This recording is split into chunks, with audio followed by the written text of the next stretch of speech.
আমি আব্দুল্লাহ, একজন ক্যান্সার রোগী। আমাদের ফ্যামিলিতে আমার বাবা চাচারা অল্প বয়সে মারা যান। তাই আমার ছোট ভাইয়ের বউ বিষয়টি নিয়ে একজন আলেমের সাথে কথা বললে তিনি আমার নাম আর আমার পিতামাতার নাম জেনে জানতে পারেন আমাদের পরিবারে পুরুষদের উপরে অনেক আগ থেকেই কালো জাদু করা হয়েছে, এবং তিনি তখন জিজ্ঞাসা করেন আমাদের মধ্যে বর্তমানে কোনো ক্যান্সার রোগী আছে কিনা। যেহেতু অনেক আগেই কালো জাদু করা হয়েছে, তাই সেটি দূর করা নাকি অনেক কষ্টকর হবে। কোরআন ও হাদিসের আলোকে আমি এর সমাধান চাচ্ছি, আর যাতে আমাদের পরিবারে কেউ ক্ষতিগ্রস্ত না হয় তার জন্য কি করণীয় দয়া করে জানাবেন। দেখুন, ব্ল্যাক ম্যাজিকের সাথে ক্যান্সারের একটা যোগসূত্রের কথা অনেক অভিজ্ঞ এবং নির্ভরযোগ্য রাকিদের কাছ থেকে আমি শুনেছি।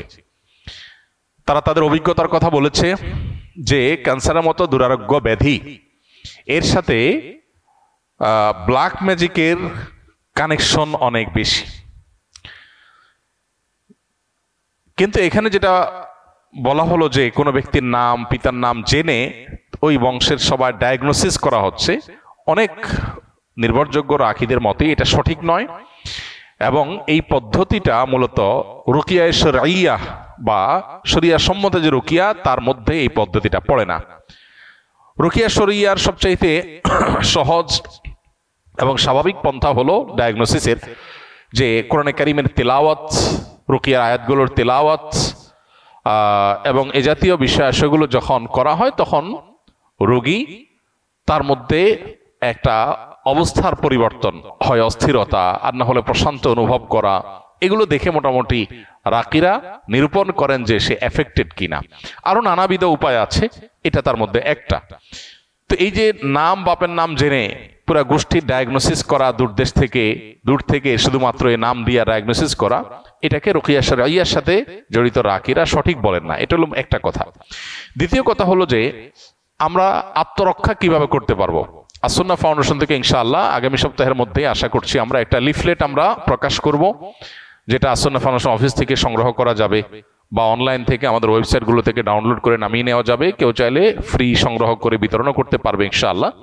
সেখানে আমরা জিন জাদু ইত্যাদিতে আক্রান্ত মানুষদের সিমটম গুলো কি থাকে সাধারণত সেগুলোকে আমরা একত্র করে দিয়েছি, এবং সেখানে ব্ল্যাক ম্যাজিক এবং দুষ্ট জিন বদনজর এগুলোর আক্রমণ থেকে, এগুলোর উপদ্রব থেকে নিজেদেরকে সেফ বা নিরাপদ রাখার উপায় কি কোরআন এবং হাদিসের আলোকে অনেকগুলো গাইডলাইন সেখানে দেওয়া আছে। এগুলো আমরা মেনে চললে আশা করা যায় আল্লাহ তাআলা আমাদেরকে হেফাজত করবেন। এর ভিতরে মোস্ট কমন হলো সকাল সন্ধ্যার দোয়া এবং জিকির। এটা যাতে কোনো অবস্থাতে মিস না হয়। বিশেষ করে সকাল সন্ধ্যা দোয়া জিকিরের মধ্যে রক্ষা কবচ যে দোয়া জিকির গুলো আছে এগুলো কিন্তু খুবই গুরুত্বপূর্ণ। তিনকুল, বিসমিল্লাহিল্লাযী লা ইয়াদুররু মা ইসমিহি, তারপরে আপনার হাসবিয়াল্লাহু লা ইলাহা ইল্লাহু, আয়াতুল কুরসি, এই রক্ষা কবচ আমলগুলো বিশেষভাবে পালনীয় সকাল সন্ধ্যায়। এটা যদি নিয়মিত কেউ করে আল্লাহ তাআলা তাকে হেফাজত রাখবেন। সুন্নাহসম্মত রোজাগুলোর সম্বিশুদ্ধবার, বিশেষ করে চাঁদের 13, 14, 15 ব্ল্যাক ম্যাজিক থেকে বাঁচার জন্য এই 3 দিনের রোজা খুবই গুরুত্বপূর্ণ। রোজা এখন ডাক্তাররাও রাখতে বলে, স্বাস্থ্যের জন্য ভালো, নবী সাল্লাল্লাহু আলাইহি ওয়াসাল্লাম বহু আগে বলে গেছেন। এখন সেটার নানা স্বাস্থ্যগত উপকারী দিকও আমরা জানতে পারছি। অতএব আইয়াম বীজের রোজাগুলো রাখলেও সেহের ইত্যাদি থেকে, ব্ল্যাক ম্যাজিক ইত্যাদি থেকে আল্লাহ তাআলা হেফাজত রাখবেন। তৃতীয়ত, বাসা বাড়িতে কোরআনে কারিমের তেলাওয়াত এটার পরিমাণ আমাদের বাড়ানো দরকার। আমরা অনেকেই আছি বাসা বাড়িতে কোরআন তেলাওয়াত করি না, মোবাইলে ইউটিউবে সারাদিন আমরা এই ভিডিও সে ভিডিও দেখি, সেগুলোতে ব্যাকগ্রাউন্ডে মিউজিক বাজে, আমাদের খবরও নাই। যে বাসায় মিউজিক বাজবে সে বাসায় শয়তান আসবে, মানুষ এফেক্টেড হবে, নানাভাবে আক্রান্ত হবে, এটা খুব স্বাভাবিক। এই জন্য ওই পথগুলো বন্ধ করতে হবে। আর এই দিকে এসে কোরআনে কারিমের তেলাওয়াত বাড়াতে হবে। শুধু তেলাওয়াত না, সরবে তেলাওয়াত, উচ্চস্বরে তেলাওয়াত। উচ্চস্বরে বলতে চিৎকার চেঁচামেচি আমি বলছি না, যতটুকু শব্দ দিয়ে স্বাভাবিকভাবে তেলাওয়াত করা যায় বাসার বাড়িতে ততটুকু তেলাওয়াত, ততটুকু সরবে তেলাওয়াত। এটা আজকাল উঠে গেছে। যারা নিয়মিত তেলাওয়াত করেন তারাও আস্তে আস্তে তেলাওয়াত করেন, আর অনেকে বাসা বাড়িতে তেলাওয়াতই করেন না। তো এই কাজগুলো আমাদের নিয়মিত করা দরকার। এর বাইরে আরো বেশ অনেকগুলো গাইডলাইন দেওয়া আছে আমাদের ওই লিফলেটে। ইনশাআল্লাহ লিফলেটটা আপনার আগামী সপ্তাহ থেকে আশা করি পেয়ে যাবেন। আল্লাহ তাআলা আমাদের সবাইকে এ জাতীয় সব অসুবিধা থেকে, দুরারোগ্য ব্যাধি থেকে, মুসিবত থেকে হেফাজত রাখুন। বেশ কিছুদিন আগে আমার পরিবারের একজন সদস্য জাদুগ্রস্ত হয়েছিল। তখন আমার এবং আমার পরিবারের সদস্যদের রুকিয়া সম্পর্কে তেমন সঠিক ধারণা ছিল না। রোগীর অবস্থা খুবই ভয়ঙ্কর এবং অস্বাভাবিক হওয়ায় ইচ্ছা না থাকার পরেও কবিরাজের কাছে নিয়ে যেতে হয়। কবিরাজ থাকার ঘরে এবং রোগীর শরীরে রাখার জন্য কিছু তাবিজ দেয়, কিন্তু আমি আপনার এবং আরো আলেমদের বক্তব্য দেখেছি এই ধরনের পরিস্থিতি থেকে পরিত্রাণ পাওয়ার জন্য বাড়িতে বেশি বেশি আয়াতুল কুরসি, সূরা বাকারা, ইখলাস, ফালাক, নাস তেলাওয়াত করতে এবং অডিও প্লে করতে বলেছেন। সেই অনুযায়ী আমল করেছি পরিবারের সকলে। প্রথম প্রথম রোগী কোরআন তেলাওয়াত শুনতেই পারতো না, ধীরে ধীরে আল্লাহর রহমতে সে এখন পরিপূর্ণ সুস্থ স্বাভাবিক আছে। এখন আমার প্রশ্ন হলো, আমরা যে তাবিজগুলো আনলাম এতে করে কি আমাদের শিরকের পাপ হয়েছে কিনা? শিরকের পাপ হয়ে থাকলে ক্ষমার জন্য করণীয় কি? 2, তাবিজগুলো এখনো বাড়িতে এবং তার শরীরে রয়েছে, সেগুলো কি করব? 3, যারা মানুষের ক্ষতি করার জন্য এরকম জাদু করে তাদের বিরুদ্ধে আল্লাহ তাআলা পবিত্র কোরআনে কি বলেছেন? দেখুন, শেষটার কথা আগে বলি। যারা কাউকে ব্ল্যাক ম্যাজিক করে, জাদু করে, জাতীয় তাবিজ কবজ করে, মানুষের ক্ষয়ক্ষতি করার চেষ্টা করে, অনেক সময় আপোষের তাবিজ করে, তারা সবাই গুনাহে লিপ্ত। এবং যারা এই জাতীয় জাদুর কাজ করে, সে জাদুকর, তারা ইসলামী শরিয়ার বিচারে মৃত্যুদণ্ড পাওয়ার মতো অপরাধে লিপ্ত। অর্থাৎ ইসলামী বিচার ব্যবস্থা থাকলে ইসলামী আদালত, বিচারিক আদালত তাদের মৃত্যুদণ্ড ঘোষণা করবে। এইরকম জঘন্য অপরাধ তারা করে, কারণ এর মাধ্যমে একটা মানুষকে শেষ করে ফেলা হয়। ব্ল্যাক ম্যাজিক সম্পর্কে যারা এই মুসিবতে পড়েছেন তারা হাড়ে হাড়ে টের পাচ্ছেন এটা কি জিনিস।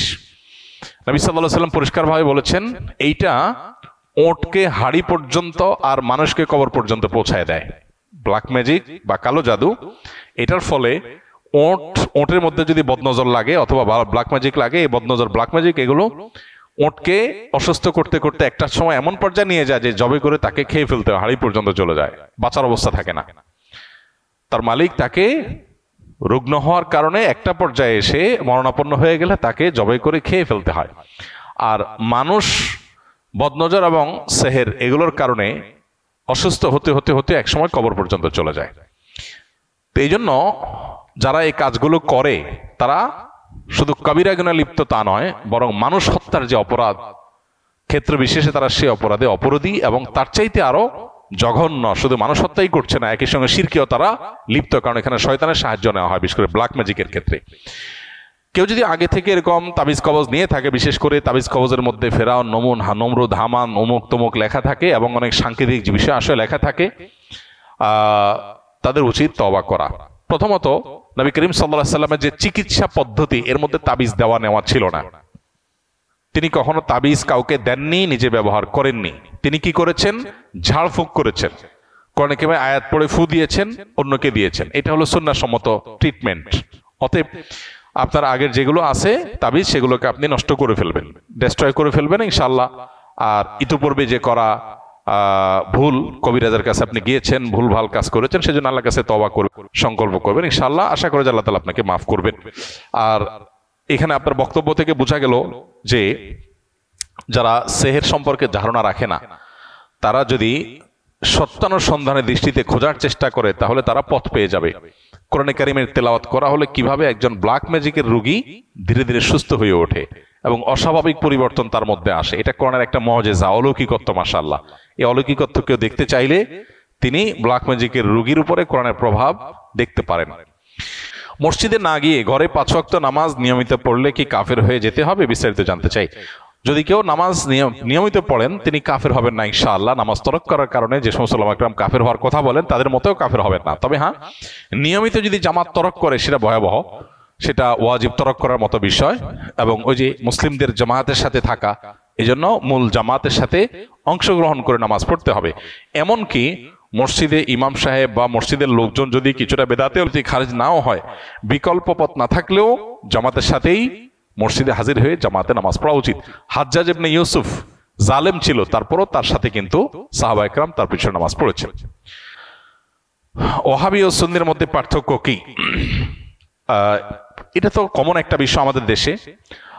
সৌদি আরবের আব্দুল ওয়াহাব নজদির অনুসারী যারা, বিশেষ করে যারা বেদাত এবং শিরকের ব্যাপারে একটু বেশি কঠোর এবং সচেতন, আমাদের সমাজে তাদেরকে ওয়াহাবি বলে মানুষ চিনে। যদিও ওয়াহাবি হওয়াটা কারোর কাছে গৌরবের, আবার কেউ এটাকে গালি হিসেবে দেয়। আবার এর বিপরীতে যারা আহলে সুন্নাল জামাতের অনুসারী বলে দাবি করেন নিজেদেরকে, তারা নিজেদেরকে সুন্নি হিসাবে পরিচয় দেন। তাদের ব্যাপারে আবার ওয়াহাবি পরিচয় বা ওয়াহাবি ট্যাগ যাদেরকে দেওয়া হয়, তাদের দৃষ্টিভঙ্গি হলো যে এরা বেদাতের ব্যাপারে অনেক বেশি তারা আপনার শিথিল এবং বেদাতে অনেক বেশি লিপ্ত। এখানে অবশ্য বেদাতের সংজ্ঞা পরিচয় নিয়ে নানাবিধ মত পার্থক্য আছে।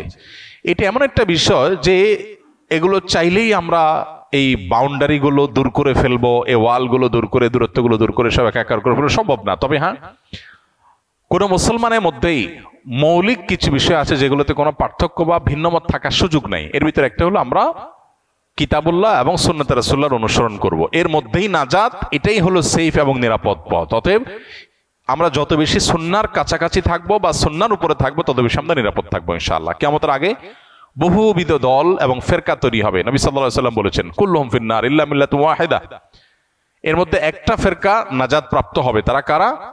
তারা হলো মা আনা আলাইহি ওয়া আসহাবি, নবী সাল্লাল্লাহু আলাইহি ওয়াসাল্লাম তার সাহাবীরা যে পথে ছিলেন। বাস আমরা নবী সাল্লাল্লাহু আলাইহি ওয়াসাল্লাম এই কাজটা এভাবে করেছেন কিনা, করতে বলেছেন কিনা, সেটাকে আমরা আমাদের অবলম্বন হিসেবে গ্রহণ করলে এটাই হবে আমাদের জন্য নিরাপদ।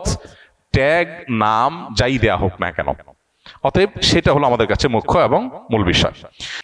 শয়তান আমাদের কুমন্ত্রণা দিয়ে থাকে অনেকভাবে, এর মধ্যে অন্যতম হলো আল কোরআন যদি পরিপূর্ণ জীবন ব্যবস্থা হয়ে থাকে তাহলে হাদিস কেন? খুবই হাস্যকর একটা বিষয়, আমাদের সমাজে অনেকের মুখে এখন আজকাল এগুলো শোনা যায়। কোরআন যদি পরিপূর্ণ হয় তাহলে হাদিস কেন? কোরআন পরিপূর্ণ, কোরআন হলো মূল পাঠ, এটার ব্যাখ্যা গ্রন্থ হলো হাদিস। অতএব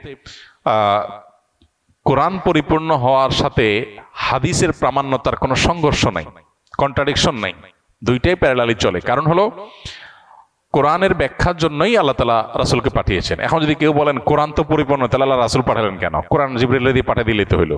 এই প্রশ্নটা যেরকম অবান্তর, কোরআন পূর্ণাঙ্গ হলে আবার হাদিস লাগে কেন, এটাও সেরকম অবান্তর। এনকারে হাদিসের ফিতনা এখন ঘরে ঘরে দাঁড়ে দাঁড়ে হয়ে গেছে, হাদিস অস্বীকার করা। আমাদের সতর্ক থাকতে হবে।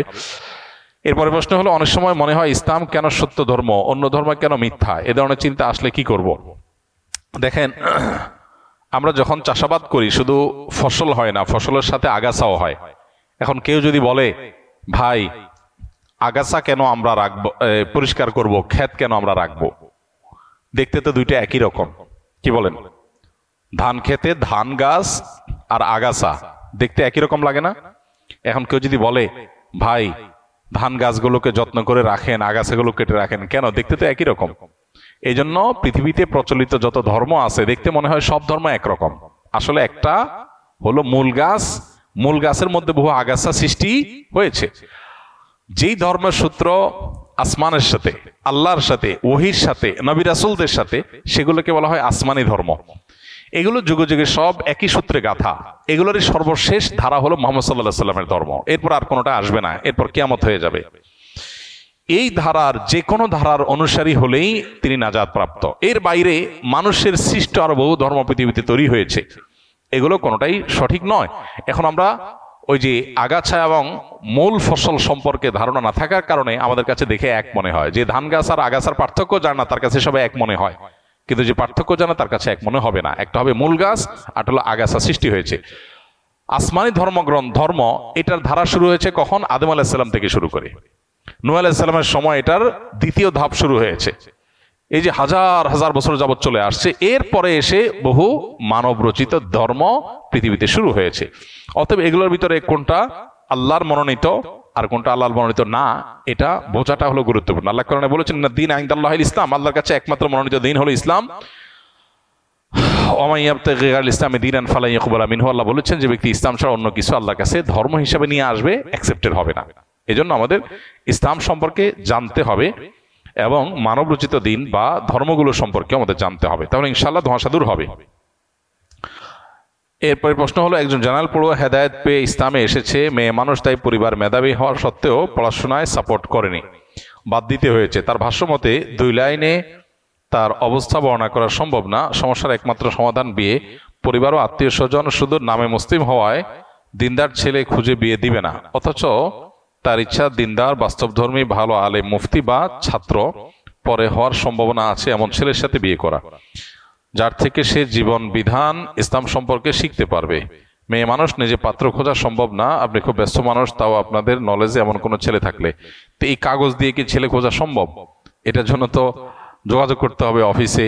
আর এখন অনলাইনে অনেকগুলো বিবাহের প্ল্যাটফর্ম হয়ে গেছে দিনদার ছেলেদের, সেগুলোতে আমরা এরকম নিজেদের উপযোগী পাত্রপাত্রী আমরা খুঁজে দেখতে পারি। এছাড়া অফিসে আমরা যোগাযোগ করতে পারি, নিজেদের পরিচিত আলেম ওলামাদের মাধ্যমে যোগাযোগ করলে বেশি ভালো। আর এর বাইরে এই সমস্ত চিরকুট দিলে তো আর সমাধান হবে না। আল্লাহ তাআলা আমাদের এই বোনের সমস্যার সমাধান করুন, আমরা দোয়া করি।